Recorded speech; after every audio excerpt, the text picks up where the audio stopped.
बिस्मिल्लाहिर्रहमानिर्रहीम। अस्सलाम वालेकुम नाज़रीन, मैं अहमद फ़वाद हूँ। आप मेरा यूट्यूब चैनल देख रहे हैं। अहम ख़बरों, तज्ज़िये और तबसरे के साथ आज की व्लॉग में आपकी खिदमत में हाज़िर हुआ हूँ। बड़ी खुशखबरी है सुप्रीम कोर्ट ऑफ पाकिस्तान से।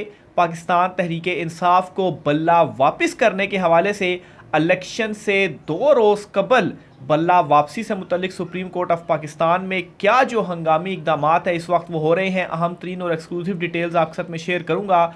जस्टिस मंसूर अली शाह और जस्टिस अत्तर मिनल्ला ने कैसे चीफ जस्टिस कादी फ़ाइज़ ईसा के फैसले का बोझ उठाने से इनकार कर दिया है। और फैसला कौन सा, यही बल्ले के निशान का फैसला। इस पर भी कुछ आम तरीन तफसीलात आपके साथ में शेयर करूंगा। काजी फ़ाइज़ राज ख़त्म, ये क्या मामला है? सुप्रीम कोर्ट से ही जुड़ी बड़ी ब्रेकिंग न्यूज़ है, आज की व्लॉग में आपके साथ में शेयर करने जा रहा हूं। सबसे पहले तो नाज़रीन आपके साथ में शेयर करता चलूं कि पाकिस्तान तहरीक इंसाफ ने बल्ले का निशान वापस देने के लिए सुप्रीम कोर्ट ऑफ पाकिस्तान में नज़रसानी की दरख्वास्त दायर कर दी है। यानी कि सुप्रीम कोर्ट ऑफ पाकिस्तान ने जो फैसला दिया था चीफ जस्टिस कादी फ़ाइज़ ईसा की सरबराही में 3 रुकनी बेंच, जिसमें जस्टिस मुसरत हिलाली और जस्टिस मोहम्मद अली मज़हर शामिल थे, और इन्होंने पाकिस्तान तहरीक इंसाफ से जो बल्ला था वो अगेंस्ट फैसला दिया और पाकिस्तान तहरीक इंसाफ से बल्ला वापस ले लिया गया। इस फैसले के ख़िलाफ़ जो नज़रसानी अपील है वो पाकिस्तान तहरीक इंसाफ ने इलेक्शन से 2 रोज़ कबल दायर कर दी है। 2 रोज़ कबल दायर करने का क्या मकसद है, इसका फ़ायदा क्या होगा और कैसे अब ये बल्ला पाकिस्तान तहरीक इंसाफ को सुप्रीम कोर्ट से ही वापस मिलेगा? इसमें एक चीज़ इंपॉर्टेंट पॉइंट तो आपने ये जहन में रखना है कि चीफ जस्टिस कादी फ़ाइज़ ईसा और दीगर जो 2 जजेस हैं वो अब इस अपील के ऊपर समात नहीं करेंगे।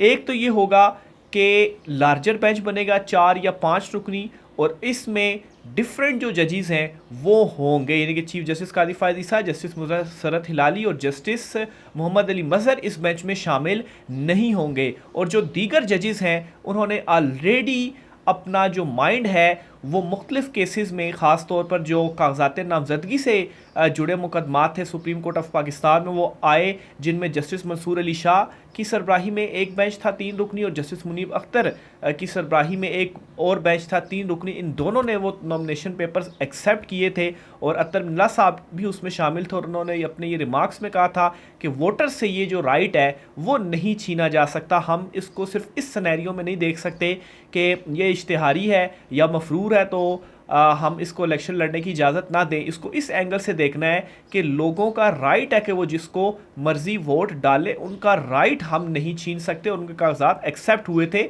और नीचे से बहुत सारी अपीलें ऊपर तक आई थी कि कागजात हमारे रिजेक्ट हुए, तो सुप्रीम कोर्ट ने आकर एक्सेप्ट किए थे। तो अब ये जो बल्ले का निशान है ये भी वापस मिलने जा रहा है पाकिस्तान तहरीक इंसाफ को, लेकिन इसमें होगा ये कि इलेक्शंस के बाद ये बल्ले का निशान वापस मिलेगा। लेकिन इसमें भी पाकिस्तान तहरीक इंसाफ की जो हिकमत अमली है 2 रोज़ पहले जमा करवाने की और इलेक्शन का निशान बल्ले का निशान इलेक्शन से बाद वापस लेने की, इसमें क्या फ़ायदा होने जा रहा है, क्या बड़ी खुशखबरी आपके साथ में शेयर करूंगा। लेकिन उससे पहले आपको ये बताता चलूं कि कैसे जस्टिस मंसूर अली शाह ने बोझ उठाने से इनकार कर दिया है चीफ जस्टिस कादी फ़ाइज़ ईसा साहब का जो बल्ले के निशान वाला फ़ैसला था, और उसी के बाद ही सुप्रीम कोर्ट ऑफ पाकिस्तान में जो क्रिटिसिज्म है और दीगर चीज़ें हैं वो एक बड़ी सतह के ऊपर शुरू हुई। और जस्टिस अत्तर मिनल्ला साहब जो हैं वो ऑलरेडी, उनकी जो लंदन में भी जो एक स्पीच थी, जो उनके रिमार्क्स थे, उसमें उन्होंने वाजे किया, इवन के इलेक्शंस के हवाले से भी उन्होंने अपना जो व्यू पॉइंट था वो जाहिर कर दिया कि अगर वो इस बेंच में होते तो वो बल्ले का निशान पाकिस्तान तहरीक इंसाफ से कभी भी वापस ना लेते। तो मज़ीद इन मामलात की डिटेल्स में जाने से पहले, चूँकि कुछ इंपॉर्टेंट पॉइंट मैं आपको बता चुका हूँ, तो उसमें जो जस्टिस मंसूर अली शाह का एक अहम डिसीजन है वो मैं आपके सामने रखना चाहूँगा पहले, ताकि आपको स्टेप बाय स्टेप जो चीज़ें हैं वो समझाऊँ कि कैसे पाकिस्तान तहरीक इंसाफ को अब ये बल्ले का निशान वापस मिलेगा और 2 रोज़ कबल ये जो दायर की गई है इसका क्या फ़ायदा होगा। तो जस्टिस मंसूर अली शाह ने इसी तरह से एक मुकदमा था ये कागजात नामजदगी से रिलेटेड ही इसमें जस्टिस मंसूर अली शाह ने एक उनकी सरबराही में बेंच था, उसने एक तफसीली जो फ़ैसला है वो जारी किया। उस तफसीली फ़ैसले में उन्होंने क्या कहा है और इस पर कुछ अहम कोर्ट रिपोर्टर्स ने कुछ ट्वीट्स किए हैं, वो भी आपके साथ में शेयर करूँगा। मफरूर और इश्तिहारी को इलेक्शन लड़ने से रोकने की कोई पाबंदी आइन में है ना कानून में। अदालतें और रिटर्निंग अफसरान अपने तौर पर इजाफी पाबंदियाँ नहीं लगा सकते। जस्टिस मंसूर अली शाह की सरबराही में सुप्रीम कोर्ट के बेंच का ताहिर सादिक केस का फैसला। उन्होंने ये लिखा कि अपनी पसंद के उम्मीदवार को वोट देने के हक पर किसी भी किस्म की पाबंदी नुमाइंदा हुकूमत के दिल पर हमला करने के मुतरादिफ है। तो किसी भी उम्मीदवार को वोट देने के हक पर किसी तरह की भी पाबंदी, और इस चीज़ को करार देते हुए उन्होंने जो ताहिर सादिक के नॉमिनेशन पेपर थे वो एक्सेप्ट किए थे। तो ये तो एक उम्मीदवार है, तो दूसरी तरफ तो पूरी पार्टी थी जिससे निशान जो है वो ले लिया गया। और ये भी मैं आपको बताता चलूँ कि सुप्रीम कोर्ट में इस वक्त जो वेव्स चल रही हैं, जो चीज़ों के हवाले से डिस्कशन चल रही हैं, तो इस फैसले से काफ़ी सारी जो नाराज़गियाँ हैं अंदरूनी तौर पर भी वो भी पैदा हुई हैं। अब इसी पर जो है वो मेजर ताहिर सादिक को इलेक्शन लड़ने की इजाज़त देते हुए जस्टिस मंसूर अली शाह ने लिखा कि उम्मीदवारों की अहलियत नाअहलियत के मुतल्लिक अगर आइन या कानून में कोई अबहम हो तो फिर इंतखाबी कवानीन की तशरीह उम्मीदवार के हक़ में की जाएगी। तो ये मज़ीद इन्होंने अपने फ़ैसले में लिखा। फिर इसी तरह से सईद बलोच साहब हैं, उन्होंने ये जो एक ट्वीट है वो किया है और इस ट्वीट में उन्होंने ये लिखा है कि पीटीआई के उम्मीदवार मेजर ताहिर सादिक के कागजात नामजदगी से मुतल्लिक केस का तफसीली फ़ैसले में जस्टिस मंसूर अली शाह, जस्टिस जमाल मंदोखेल और जस्टिस अतर नला ने जिस तरह से नाम लिए बगैर बल्ले के इंतखाबी निशान के फ़ैसले का जवाब दिया, ये फ़ैसला फ्रेम करवा कर पार्लिमान और तमाम सूबाई असम्बलियों और सेनेट में अवेज़ा किया जाना चाहिए।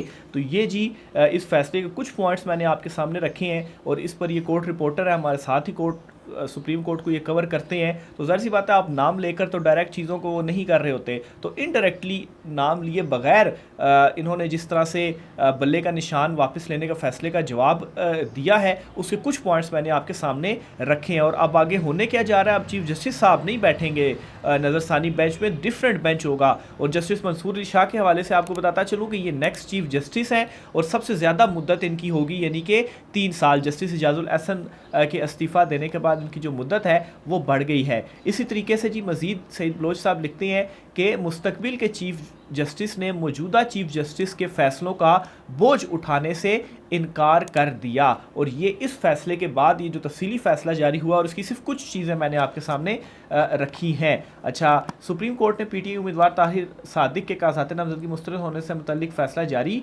कर दिया। अच्छा, इसमें जस्टिस अतर नला, जस्टिस जमाल खान मंदोखेल जो हैं वो भी शामिल थे। तो इस फैसले में मज़ीद अगर मैं आपको एक दो चीज़ें और बताता चलूँ तो ये भी लिखा गया है जी कि उम्मीदवार का इलेक्शन लड़ना और वोटर का वोट देना उम्मीदवार की अहलियत और नाअहली को तय करता है। उम्मीदवार की अहलियत और नाअहली का तयन करने के मकसद इलेक्शन लड़ने वाले उम्मीदवारों की दयानतदारी और इंतखाबी अमल की अफादियत बरकरार रखना है।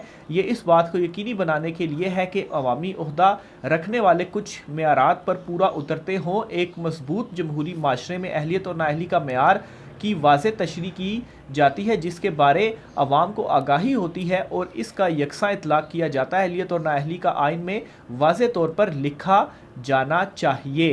तो मज़ीद कहते हैं जी कि इंतखाबी कवानीन हक़ राय दही के हक़ में बनाए जाने चाहिए ताकि वोटर के पास अपने मुस्तकबिल की क़यादत के इंतखाब के लिए ज़्यादा से ज़्यादा चॉइस हो। इन तमाम बातों को मद्देनज़र रख कर अदालतों को कागज़ात नामज़दगी मंजूर या मुस्तरद करने के मामलात को देखना चाहिए। तो ये जी अहम तरीन जो फ़ैसला था और इम्पॉर्टेंट फ़ैसला था जो कि इस बेंच की जानिब से दिया गया। और दूसरा बेंच जस्टिस मुनीब अख्तर की सरबराही में 3 रुकनी बेंच था। अब नाज़रीन, इस फ़ैसले को जो एक ये जो 6 जजेस हैं, 3 जजेस ने तो ये एक तो मैं तफसीली फ़ैसला रखा और फिर जस्टिस मुनीब अख्तर की सरबराही में जो 3 जजेस थे उन्होंने भी इसी तरह के जो फ़ैसले हैं कागज़ात नामज़दगी एक्सेप्ट करने के वो दिए। अब 6 जजेस जो हैं और इनमें ज़्यादातर जजेस वो हैं जिनको समझा जाता है, ख्याल किया जाता है कि ये काजी ग्रुप की साइड पर उनके हामी समझे जाते थे। लेकिन बल्ले के निशान के बाद जिस तरह से ये फ़ैसला आया और जो इस वक्त सुप्रीम कोर्ट ऑफ पाकिस्तान में चीज़ें चल रही हैं, सईद बलोच साहब ने भी जो ट्वीट किया कि बोझ उठाने से इनकार कर दी, यानी कि इस फैसले के साथ कोई खड़ा होने के लिए तैयार नहीं हो रहा। और इसी तरह से जब अब ये अपील में जाएगा तो इस अपील में इन्हीं जजेस में से ही कोई होगा जो कि बेंच में शामिल होगा, लार्जर बेंच में, और वो केस को सुनेगा, क्योंकि जिस बेंच ने चीफ जस्टिस काजी फैज़ ईसा सरबराही में फ़ैसला दिया है उन 3 जजेस पर मुश्तमिल अब बेंच नहीं बन सकता, वो ऑलरेडी फ़ैसला दे चुके हैं। नज़रसानी में एक तो लार्जर होगा और फिर दूसरा डिफरेंट जो जजेस हैं वो होंगे, क्योंकि वो 3 रुकनी था तो 3 रुकनी से लार्जर होना चाहिए, यानी कि 4 होना चाहिए या 5 होना चाहिए, इससे ज़्यादा भी हो सकता है, लेकिन मेरे ख्याल से 4 या 5 जजेस पर मुश्तमिल ये होगा। अब मैं आता हूँ कि 2 रोज़ कबल ये चूँकि अपील दायर की गई है तो अब इसका क्या फ़ायदा होगा। अच्छा, एक चीज़ तो आपने जहन में रखनी है कि पाकिस्तान तहरीक इंसाफ ने इंट्रा पार्टी इलेक्शन का ऐलान किया था। 5 या 6 फरवरी को उन्होंने जो है वो इंट्रा पार्टी इलेक्शंस रखे थे, लेकिन अचानक से उन्होंने इलेक्शंस को मुलतवी कर दिया और कहा जी कि जो आम इंतखाबात है इसके बाद इंट्रा पार्टी इलेक्शंस करवाएंगे। और रीज़न ये थी कि इमरान खान साहब ने खुद कहा था कि अभी आप इंतखाबात के ऊपर फोकस करें, इंट्रा पार्टी इंतखाबात के ऊपर अभी फोकस ना करें। यहाँ पर एक और इंटरेस्टिंग और मज़े की बात बताता चलूँ कि जिन 12, 14 या 15 लोगों ने गवाही दी थी कि हमें इलेक्शन नहीं लड़ने दिया गया PTI का इंट्रा पार्टी, चीफ जस्टिस काजी फैज़ ईसा साहब की अदालत में आकर और रोस्टम पर आकर बारी बारी साहब ने बताया था जी कि मैं मेंबर हूँ या बानी मेंबर हूँ, लेकिन मुझे इजाज़त नहीं दी गई, नॉमिनेशन पेपर नहीं दिए गए, मुझे रोका गया, तो फलाना टिमकाना। हालांकि और यहाँ पर एक और इंटरेस्टिंग फैक्ट ये है कि काजी साहब ने उनकी बात को भी एक्सेप्ट कर लिया, यानी कि कोई उसके ऊपर तहकीक नहीं की कि वो सही कह रहे हैं या वो गलत कह रहे हैं, वो झूठ तो बोल सकते हैं। अच्छा, अब इसमें क्या हुआ है कि वो जो 15 लोग हैं जो PTI के इंट्रा पार्टी इंतखाबात लड़ना चाह रहे थे, उनमें से कोई एक भी नहीं है कि जो अभी आम इंतखाबात में हिस्सा ले रहा हो। तो आपको अगर वाकई आप इतने बड़े लीडर थे कि आप PTI का आप कह रहे हैं कि जहाँ पर जो सिर्फ़ और सिर्फ कप्तान है, कप्तान नहीं है तो PTI भी नहीं है, कप्तान इमरान खान को साइड पे कर दे तो PTI की क्या वो है। अभी भी जो वोट पड़ रहा है सारा आप देख लें, जितने भी उम्मीदवार हैं उनको कौन जानता है, कोई भी नहीं जानता। वोट किसका है, सिर्फ और सिर्फ इमरान खान का है। तो आप इमरान खान के मुकाबले में पार्टी इंट्रा पार्टी इलेक्शन लड़ रहे थे, तो अभी आम इंतखाबात आप क्यों नहीं लड़ रहे। तो यहाँ से एक और चीज़ जाहिर होती है कि वो उनका क्या मकसद था, और आकर उन्होंने सुप्रीम कोर्ट ऑफ पाकिस्तान में भी बयानात दिए या कितना बड़ा उनका कद था। तो बहरहाल उस पर तो काजी साहब, चीफ जस्टिस काजी फैज़ ईसा साहब की जानिब से कोई भी तहकीक नहीं की गई और बस उनकी बात को एक्सेप्ट कर लिया गया। तो बहरहाल एक तो चीज़ ये हो गई। फिर दूसरी तरफ ये 2 दिन पहले का ये है कि अभी तो ज़ाहिर सी बात है केस फिक्स नहीं हो सकता, हालांकि जो दरख्वास्त दी गई है उसके ऊपर डायरी नंबर लगा दिया गया है, लेकिन केस इलेक्शन के बाद ही फिक्स होगा। इसका फ़ायदा ये होगा कि अगर बल्ले का निशान वापस मिल जाता है तो पाकिस्तान तहरीक इंसाफ वापस एक जमात बन जाएगी, यानी कि उनके ऊपर जो रिस्ट्रिक्शंस थी वो ख़त्म हो जाएंगी, और ये जो सारे आज़ाद उम्मीदवार हैं वो फिर PTI के उम्मीदवार होंगे या PTI में वो वापस शामिल हो सकते हैं। तो पाकिस्तान तहरीक इंसाफ बतौर जमात फिर पार्लियामेंट के अंदर मौजूद होगी। लेकिन बिलफर्ज अगर ऐसा नहीं भी होता तो इसका भी एक अल्टरनेट प्लान पाकिस्तान तहरीक इंसाफ ने रखा हुआ है कि फिर ये सारे आज़ाद उम्मीदवार उस जमात में शामिल हो जाएंगे और एक पूरी जमात के तौर पर वो असम्बली में बैठेगी और मखसूस नशिस्तें भी लेगी। पाकिस्तान तहरीक इंसाफ ने जो दरख्वास्त दी है उसमें जो मौक़िफ़ उन्होंने अपनाया हुआ है उसकी भी कुछ 2-4 चीज़ें मैं आपके सामने रख देता हूँ। उन्होंने कहा है जी कि तहरीक इंसाफ की सुप्रीम कोर्ट से इंट्रा पार्टी इंतखाबात के 13 जनवरी के फ़ैसले पर नज़रसानी की इस्तदा। सुप्रीम कोर्ट अपने फ़ैसले पर नज़रसानी करते हुए पेशावर हाई कोर्ट का फ़ैसला बहाल करे। इंट्रा पार्टी इंतखाबात आइन के मुताबिक करवाए गए। इलेक्शन कमीशन इंट्रा पार्टी इंतखाबात का जायज़ा लेने का इख्तियार नहीं रखता। इलेक्शन कमीशन का इंतखाबी निशान वापस लेने का फ़ैसला कालअदम करार दिया जाए। सुप्रीम कोर्ट ने इंट्रा पार्टी इंतखाबात से मुतल्लिक़ हक़ाइक़ का दुरुस्त जायज़ा नहीं लिया। किसी भी सियासी जमात से इंतखाबी निशान वापस लेना वोटर के बुनियादी हकूक़ की खिलाफ वर्जी है। सियासी जमात बनाने और इंतखाबात में हिस्सा लेने का हक़ आईन पाकिस्तान में है। इलेक्शन कमीशन ने इंतखाबी निशान वापस लेकर इख्तियारात से तजावुज़ किया। दरख्वास्त में इलेक्शन कमीशन समेत हाई कोर्ट में शिकायत कुनंदगान को फ़रीक बनाया गया। PTI की जानिब से दरख्वास्त सीनियर वकील हामिद खान और बैरिस्टर अली ज़फ़र की जानिब से दायर की गई है। तो ये जी पाकिस्तान तहरीक इंसाफ को एक अच्छी खबर है उनके लिए, सुप्रीम कोर्ट ऑफ पाकिस्तान में उन्होंने ये जो दरख्वास्त है आखिर वो दायर कर दी है। दूसरी तरफ नाज़रीन, काजी फैज़ ईसा साहब chief justice supreme court of Pakistan, मेरे ख्याल से जब वो जस्टिस थे और चीफ जस्टिस नहीं बने थे तो उस वक्त शायद उनकी जो हिमायत था या उनका जो बोलबाला था वो ज़्यादा था, लेकिन जब से वो चीफ जस्टिस बने हैं, जिस तरह से फ़ैसले सामने आए, इवन के level playing field Pakistan Tehreek Insaf के लोगों के साथ क्या हो रहा है, कोई एक्शन नहीं लिया गया, तो इसके बाद अब वो जो एक उनका वो कहते हैं ना कि एक उनका बोलबाला हुआ था।